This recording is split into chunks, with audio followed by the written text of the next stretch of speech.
looks at the options. This may have been Theresa May's last chance, and she came up short. By 58 votes, MPs voted down the divorce deal she thrashed out with the EU. Plenty of battles still to come before Brexit's ever settled. But if Mrs May even hoped to regain any control, that hope probably died today. How? Tory Brexiteer resistance mostly crumbled. They feared losing Brexit altogether. Big hitters like Boris Johnson, Dominic Raab, even Jacob Rees-Mogg, who said till today he'd oppose the deal so long as the Democratic Unionists did. But the hardcore stayed firm. The DUP held out, fearing Northern Ireland could be treated differently to the rest of the UK for the sake of avoiding a hard EU border with Ireland. Jeremy Corbyn's Labour MPs split. 5 reconciled to Brexit, backed the deal. Most helped sink it. So now, who's in charge? MPs and cross-party factions are working on their own plans for Brexit. Former Cabinet Minister Oliver Letwin is one of those organising a series of votes for next week, hoping most MPs can agree on one. The options?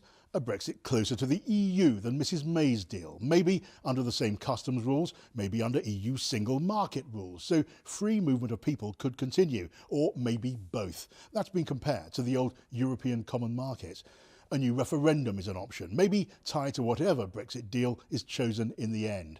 And some MPs who oppose leaving with no deal and believe Parliament would never allow it prefer revoking Brexit, calling it off for now or for good.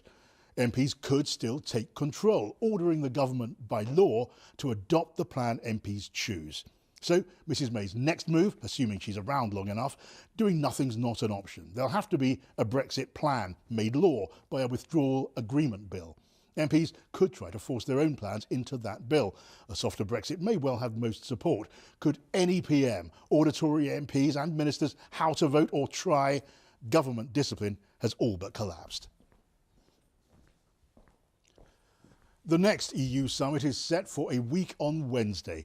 The EU offered to delay Brexit till May the 22nd if the Prime Minister managed to get the terms of divorce through Parliament. She's failed, so the deadline is set for April the 12th. That's to allow the UK to avoid the European elections.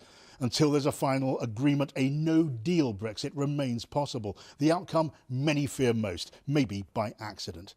But the EU may offer a much longer delay. What if MPs demand a new referendum? You thought Brexit was close to being settled? Think again. They say all political careers, all premierships end in failure. Most end in better shape than Theresa May's. She's on the verge of leaving number 10 with her authority shattered, the future of Brexit still in deep doubt, demands growing louder for a general election. It's fair to ask, could any leader have done much better? Either way, there's a long list of contenders keen to move into Downing Street and try. John Pienaar.